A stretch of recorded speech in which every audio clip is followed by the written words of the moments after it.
You talk about finding purpose in this, right? And it certainly helped your mental health. Have you experienced a lot of bouts of depression and anxiety through this ordeal?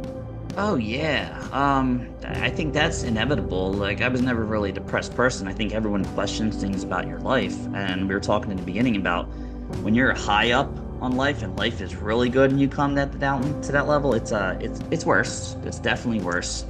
Every time something's filed against you in court and you know the court's against you, you start to like, God, this is so horrible. Why am I going through this? But everyone's heard the saying that what doesn't kill you makes you stronger, and it's Yeah. so true in this scenario. You're at your lowest of your low, thinking I'm never going to get out from this.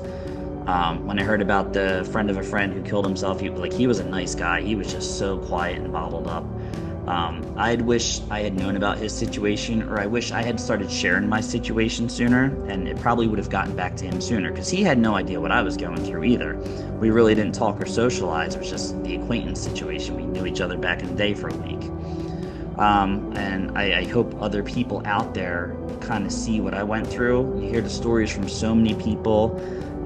Even like we talk about the followers and everything. Like these people I've looked up to that I've like we talk about Ryan, the unmarried father. Yeah, I I've like talked to him. him quite a few times lately. It's so Yeah. ironic. Like he's reached out. I would love to drive down there and collaborate with him. We were You passing should. around the idea that he seems like a real, genuine, just himself guy, just trying to be a dad. And I was like, what's not to love? The first guy I saw who went through this, there's a Ulysses Butch Slaughter. He had a viral video of when he was getting evicted from his home. Maybe at some point you edit that in here, but he was on What's a his name? podcast, Ulysses Butch Slaughter. He stands out. He's just really polite, articulate black guy, bald head. He's so nice to talk to. He spent some time on the phone with me, and he's past it. Like his situation wasn't quite as bad as mine either. They ended up selling the house, but he was evicted from his home, was out for 6 months. And this guy is still fighting, just trying to do it for the next person, just trying to speak out, reach out for people, share resources. Like this stuff really burns people bad, and like again, he's coming out strong. He worked in Hollywood, production, stuff like that, filmmaking. I'd like to see more of what he does. Again, I talked to him about collaborating. Who knows? Like maybe you'll have him on his podcast, or a bunch of us will get together. Me, you, Ryan, Ulysses. I would love There's that. yeah, there's Absolutely. so many people I've actually physically talked to. There's a lawyer and a civil rights advocate, Tanoa Downing and Jessica Saxton, who are going around the country serving Hmm. counties. I've talked to Jessica here and there. There's a guy, Mark Ludwig, I want to get in touch with, but he's busy like going to Washington, trying to change laws, bringing about awareness.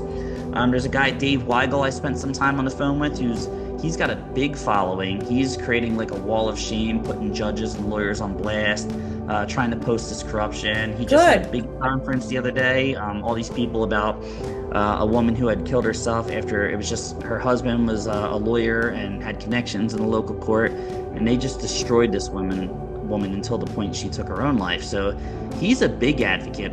He's got like visitation and stuff. He's still paying a lot of money, but he's just going strong. And that's what this system does.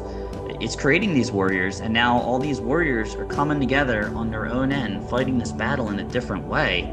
And it's just great to see everyone recognizing each other and You know supporting each what you other. know what it is too, Brian, that what you're doing is also helping you mentally, right? Because all Yeah. men suffer in silence so much more than women do because if we're feeling depressed or we're feeling a little down, we're calling our girlfriends and I'm sad because my boyfriend broke up with me, whatever the case may be. You guys don't do that with each other, right? Because then you're looked at like being weak, right? Or feminine or whatever you want to say. And a man is supposed to be tough and handle the pain. And you know what? We're all human.